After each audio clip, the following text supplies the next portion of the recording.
Real Exam English, Episode 10, Television. Hello and welcome to Real Exam English. My name is Trevor. Today's episode is about television. Now, of course, the way we consume television is changing, and the majority of young people tend to watch very little traditional TV.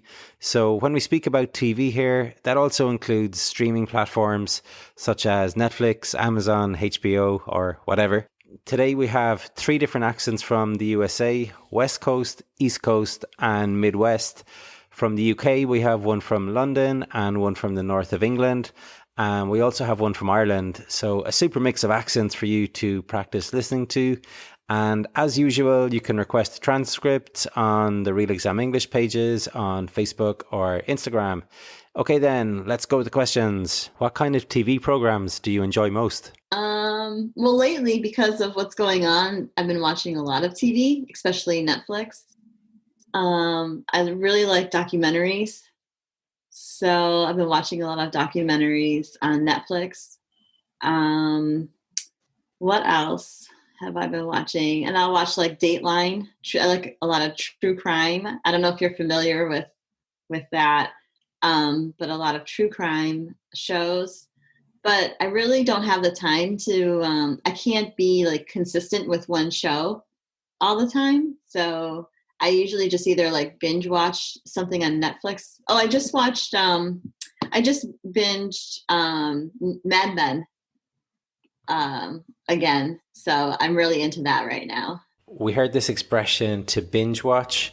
She said that she binge watched something on Netflix, and she said that she just binged Mad Men again. So to binge watch is to watch a lot of episodes of something consecutively, usually on some streaming service like Netflix in this case. And to binge is usually used with negative activities.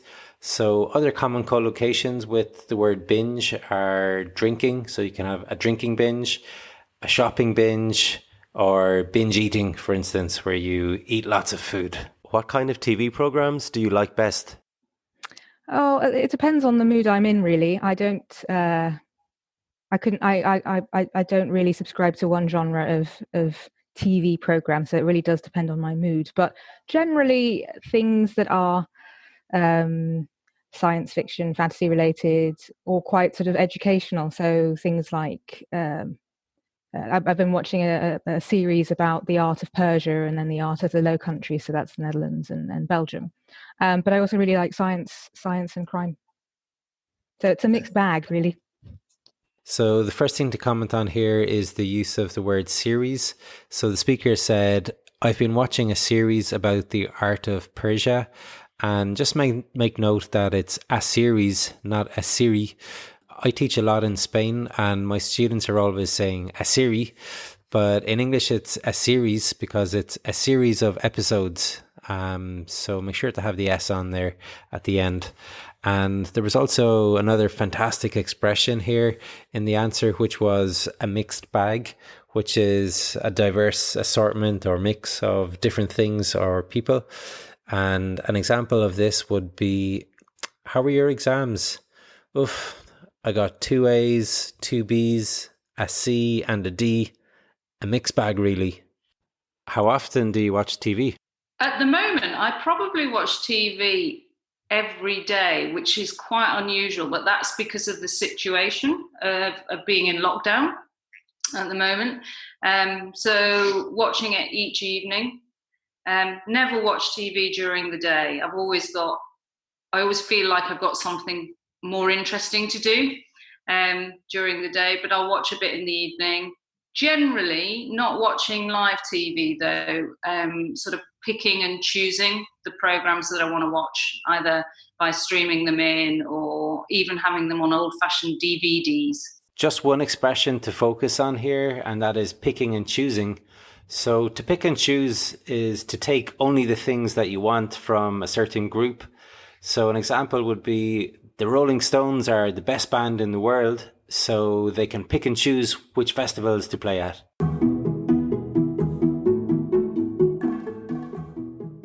Remember, you can get the transcripts for this and every episode on the Real Exam English pages on Facebook or Instagram. And you can also find lots of great grammar exercises there, as well as really useful tips on how to prepare for your exam. And if you want information on classes to prepare for your exam, then you can find that there also.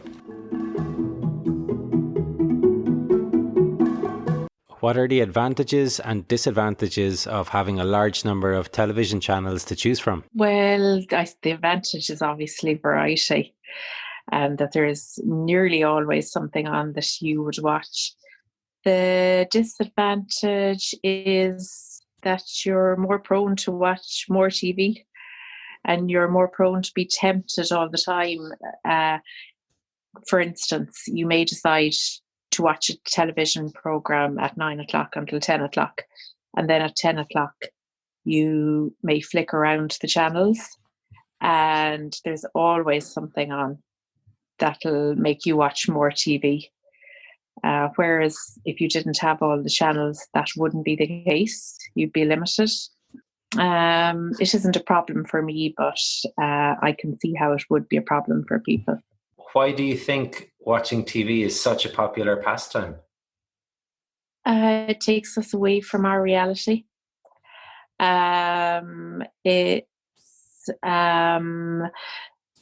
It's a release from the everyday stresses of life. You can get involved in a program or a series and just not have to think about the day-to-day things that you would normally be thinking about. That's one aspect of it, or one reason that it is a popular pastime. Another reason is because it's probably just so easy and open to a variety of different levels of intelligence and education. We had a very television specific phrasal verb here, which is to flick around, which means to go from channel to channel, usually looking for something that you might like. And we also had a couple of nice connectors here, which were for instance, which was used to give an example. And we had whereas, which is used to show contrast. Do you prefer to watch a performance live or on TV? I actually prefer it live. I actually like to be in the arena or in the stadium with the fans, just feeling the same emotions that, you know, a person in the audience is feeling when they're watching their favorite team or their favorite player play. For me, it's like one of the best things is going to a live sporting event. Do you think that television can ever be educational? Yeah, television, of course. Television can always be educational. It just depends on what the topic is about, because there's many programs on television that covers different genres. For example, comedy, romance, soap operas. But there's also television programs that are more educational about nature or science or even at times mathematics or language. So it just depends on what the program is that can be considered educational. But, sometimes sports can be educational. Okay, so the previous speaker had used for instance to give an example, and this speaker here used for example. And he also used a nice variety of TV show genres. He had comedy, romance, and soap opera. Tell us about a TV program you've seen recently. The best TV program I've seen recently is a documentary called Once Upon a Time in Iraq. It's a 5-part documentary series interviewing the journalists, the people on the ground, the soldiers, basically everybody apart from the politicians, about what happened in Iraq. And it was a fantastic documentary. I'll be amazed if it doesn't win lots of awards this year. Why do you think watching TV is such a popular pastime? I guess people watch TV because it's easy. It's in your front room. Hopefully you can browse the channels and find something that works for you. Everybody's got diverse tastes. So, the talk shows and sort of find talent song shows, where people, from the country show the talent, and that type of thing is just something I'd never watched. Whereas for me, I like watching quite interesting documentaries, nature programs, films. So I guess it's just a nice, easy way of relaxing and finding something that works for you. It's easy, isn't it? A couple of very British expressions here. The first one is the front room. So the front room is really the sitting room. And this is traditionally the room in the front of the house beside the front door, thus the name. And it's the room where the family TV is usually located.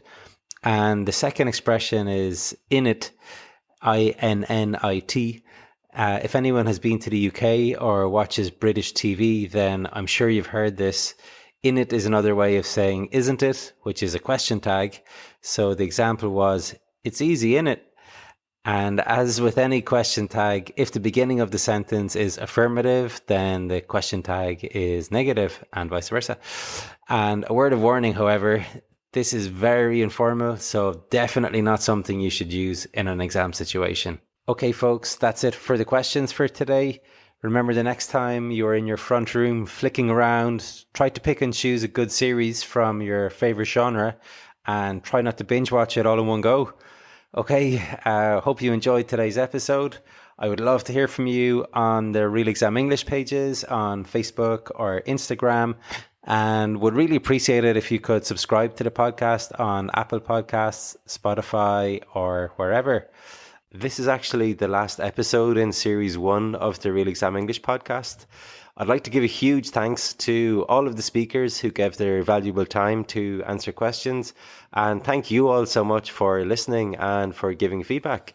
For Series 2, we're going to have a bunch of new accents for you, as well as a completely new range of topics.